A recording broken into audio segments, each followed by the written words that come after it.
So for this assignment, we are going to be working with creating an expressive design. And at this point, from here on out in the class, I want to avoid objective subject matter. So we're going to be working with shapes. We're going to be working with what we call formal subject matter. So we're going to be working with forms, shapes, lines, texture, things like that. And we're not going to be working with things that have names like apples, flowers, pears, whatever. And so, a lot of times it's easiest to start with just a bunch of shapes. Now, in Illustrator, this is very easy. In Photoshop, you do it pretty much the exact same way, so you should be able to follow along with this, except you use different layers and you just build each shape on a different layer. Now, for those of you in Illustrator, maybe see some of these shapes down here, and you kind of wonder about those. Well, if you look at this, and if I turn the stroke back on, and I turn the fill off, all I did here was took the brush tool, made a squiggly line, and then I turned the stroke, or I filled it in. Oops, I guess let's get back over here. Select it. I then filled it in, and I turned the stroke off.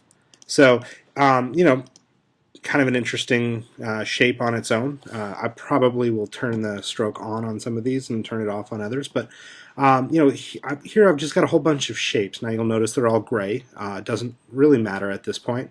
I don't care. It's just a way of getting me started. And so here I'm going to get some lines and let's make sure that we can actually see those. There we go. Too skinny. Let's turn that up to like 3. There we go. Okay, and what I want to do here, and this is sort of irrelevant, but it gives me an idea of a way to start. Now, I like this trick a lot, and I'm just using the align tool, and then I'll bring that in. So I made a whole bunch of lines that were exactly the same, just copies of the first line. I align them all to the left, and then I distribute them evenly in that stack. So when you look at that, it ends up like that, which is pretty cool. Maybe I'll use this. And at this point, I'm going to go up to Object, Group. So that's a group. So when I click on it, they all go together. So what to do at this point? Because Illustrator scales, this is one of those reasons why I love it so much, because I can now grab all my shapes, and I can head over to my stage. And here's the whole stage here. I've got just a square set up to build my design in. Here I'm going to go up to arrange and then send to back, just to make sure that stage there is or that frame is in the very back. So at this point, I'm going to just come in and start bringing things in and just respond intuitively to what's going on here. Could use a rectangle. Why not, right? Now, at this point, you'll probably notice that I lost my shape in there, so I think it's probably okay to probably just do it on the HSB sliders. That would probably be easier. Although in this case, I want the stroke to be on. We'll make it black. Now we'll make it really dark gray. So I can then start playing with these shapes. You'll see it's still got a fill on it, which is kind of interesting. Circle, sure, why not? Let's make that dark. I don't know where this is in space. It's on top, sure. Going to copy and paste it a couple times.